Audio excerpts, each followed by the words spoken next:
Hey everybody, welcome to the Entrepreneur Motivation Podcast. I'm your host, Chris Bello, and on today's episode, I want to talk about integrity. And integrity is something that is extremely important. It is basically staying true to your word, doing what you say you're going to do, honoring commitments that you make to yourself. I guess I should probably pull up what the actual definition of integrity is. Let me see. Integrity definition. So integrity, the quality of being honest and having strong moral principles, and it also says moral uprightness, the state of being whole and undivided. So the example here is he is known to be a man of integrity. So basically, you want to be able to keep your word. This is something that, for those who know my story, who know about the first business partner, who when we decided to split up and do our own thing, he maxed out credit cards and stopped paying, and I was personally liable for them, and I'm still dealing with that 2 years later. I have an attorney who sent him a demand letter and trying to take him to court to get a judgment or something set up, but long story short, I'm already moved on to focus on other things, and it doesn't even get any of my attention. I'm not really upset about it anymore. I was pretty upset the first few weeks, and I let it affect me a little bit, where I actually could feel myself, shortness of breath, and upset, and wanting to punch him in the face or something. But of course, I haven't even seen him in person in 2 years. I haven't run into him because I live in a big city. But in any case, the attorney's kind of handling that. It's more I want to just teach him a lesson and not let him just get away without at least some sort of resistance or fight, or kind of like the Punisher says, it's not revenge, it's punishment. So integrity. I remember sending that guy a picture of a Warren Buffett quote, and it says, what does it say? It takes a lifetime. It said reputation takes a lifetime to build and just 5 seconds to destroy. Something along those lines. And I remember when this was fresh, and I was giving him a chance to own up to what he had done and make payments back interest-free over a year, all these things and all these options I was giving him, which he refused to even take, which was the best deal ever. Once I knew that it was clear he was ignoring me and he wasn't going to make these payments, I sent him that picture that said reputation takes 20 years to build and 5 seconds or 5 minutes to destroy. I can't remember the exact numbers. And I know he probably read it. I'm sure he glanced at it, even though, when you are ignoring someone, you still read their messages, and you're like, okay, I get it. This person's still sending me this, and you can choose to respond or not. So I'm sure he got it. I'm sure he reviewed it and read it, and I hope that it made him feel terrible, because he really should feel horrible about what he did and the person that he is, because he is a person who does not have integrity. It should have really just struck a bell before, because he had told me a story, and unfortunately, they say you don't get second chances, right? First impressions are last impressions. People don't really change that quickly or that easily, for the most part. I mean, I do believe in change and transforming yourself. I'm a totally different person than I was 5 or 10 years ago. But I remember when I worked with this kid before, back in oil and gas, he told me a story about a job in high school he had at the Chic. If you guys have heard of Chic, the shoe place at the mall. He said him and a couple other guys had gotten in on this thing where they found out a way to ring up customers and tell them they get a discount, but they have to pay cash.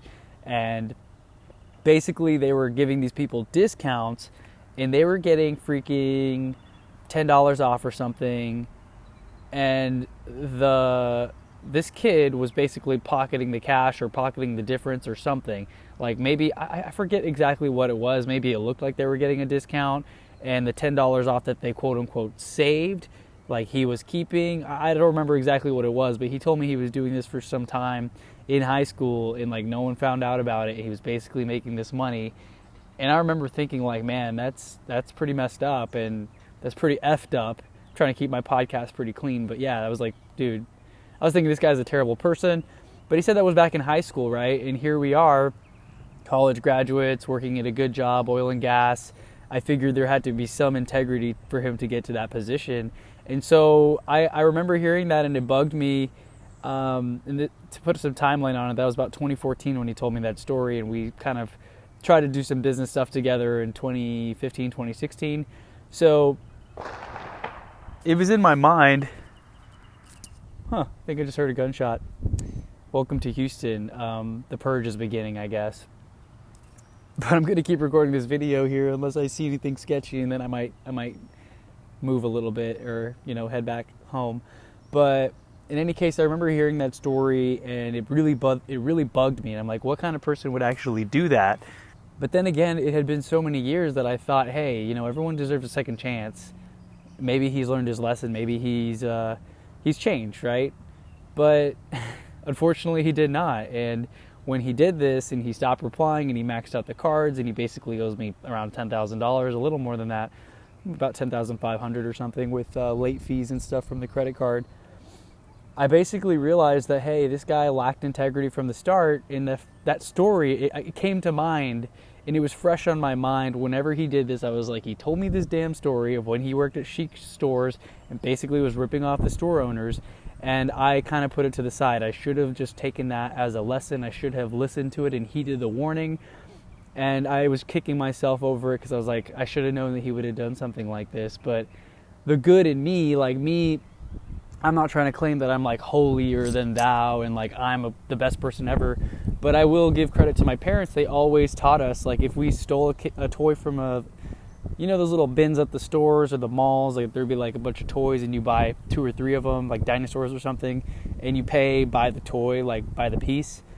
I think I had pocketed 2 or 3, or maybe it was my brother. It was so long ago I don't remember.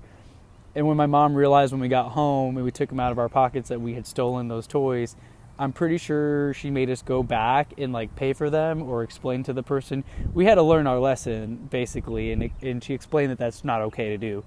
So from a very young age, I always had that role model in the examples, and my parents taught me that, hey, you never steal. You get what you earn and what you work for, right? There's no such thing as a free meal.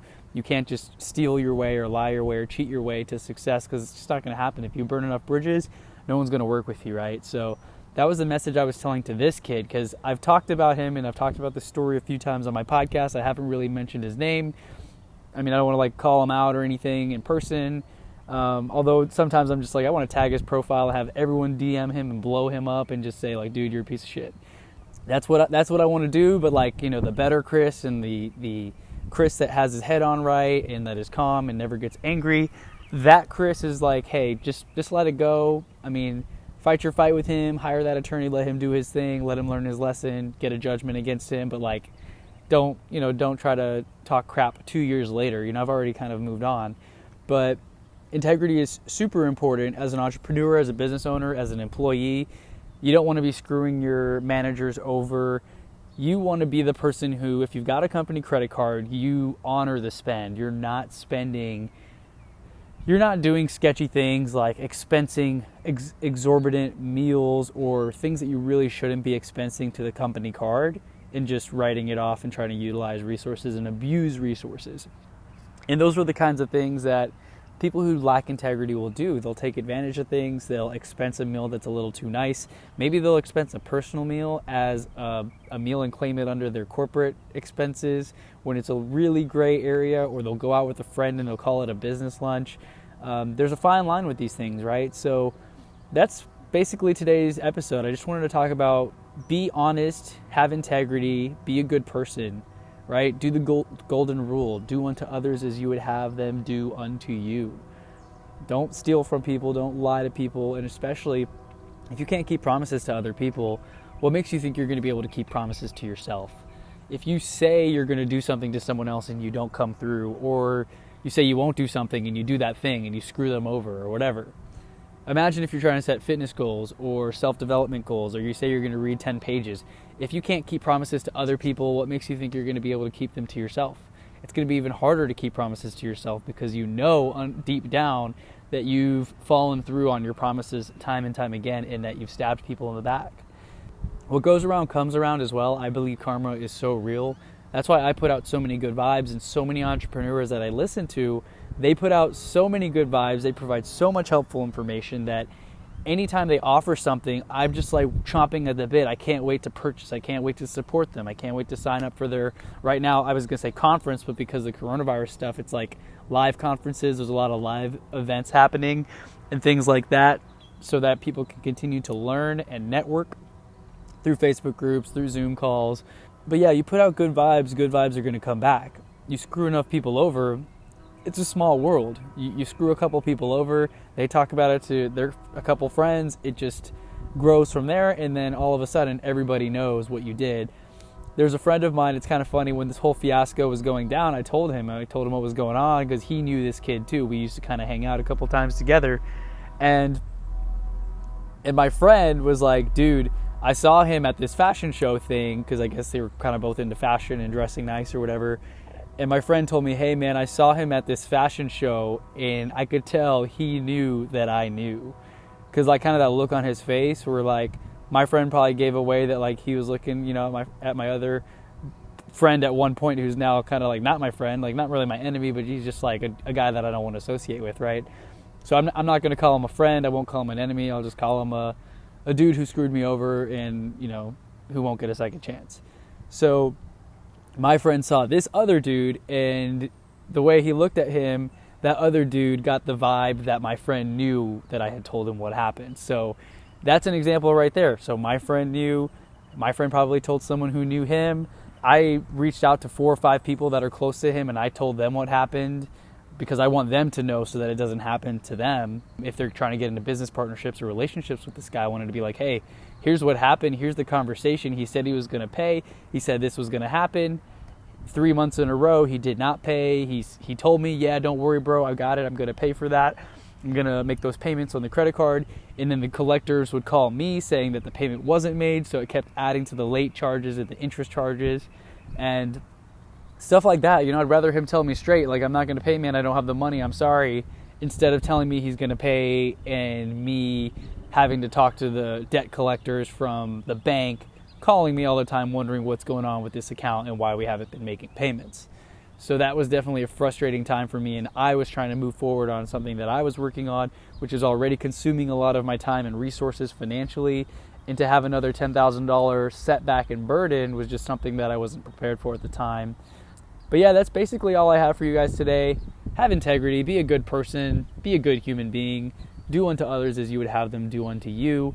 I hope everyone's doing well with the coronavirus thing. Keep your social distance, all that good stuff. I don't want to just talk about that every single episode because for those who listen to this 4 months from now, 4 years from now, I don't want them to think that this is all, you know, coronavirus related, because many people do find the podcast in the future and they go back and listen to like 15 episodes, 20 episodes, 50 episodes in a row. So while I want to keep it current for those who are keeping up with me in real time, I also want to make it timeless in a way where it's still relevant and informative to people in the future who are going to be checking out this video, listening to this podcast, and hopefully getting a lot of value. So if you guys got a lot of value, please leave me a review. 5 stars is awesome. 4 stars is awesome. If I can improve anything, let me know. If there's anything you want me to talk about, I'm more than happy to explore different ideas. I'm working on getting more guests on here, some heavy hitters. I've got some friends that are starting to network and get into places with some dominant, amazing speakers, and they're giving me the hookup. They're making the introductions, and now I'm getting on some calendars to get some new guests in. So continuing to network virtually now, continuing to explore who's out there, who has a good message to share with my audience, who can teach me as I teach my audience as well. And I'll continue to bring as much value as I can to every single episode. I'll continue to show up for you guys. And I really appreciate those who've been with me from day one, those who have been listening since I had the first terrible mic, before I got the podcast mic, before I got an office studio and set up. It's not really a studio. It's just an office in my house that used to be a room that stored a bunch of stuff. And so now things are starting to come together. I'm starting to get into more of a groove. Because my girlfriend and I are sharing the office, that's why I'm sitting out here recording this for my camera. But yeah, I'll catch you guys all in the next episode of the Entrepreneur Motivation Podcast. I really appreciate you listening to this, and I look forward to connecting with each one of you. If you're watching this on YouTube, feel free to comment below. I'm still at those early stages where I can reply to every single comment, and I'll do my best to get back to all of you. So thanks so much. You better catch me before I blow up, because once I got 500, 600,000 subscribers and millions of comments, it's going to be very hard to get, you know, in touch with every single one of you to answer every single question. So I'll talk to you guys on the next episode, and thanks again. Peace.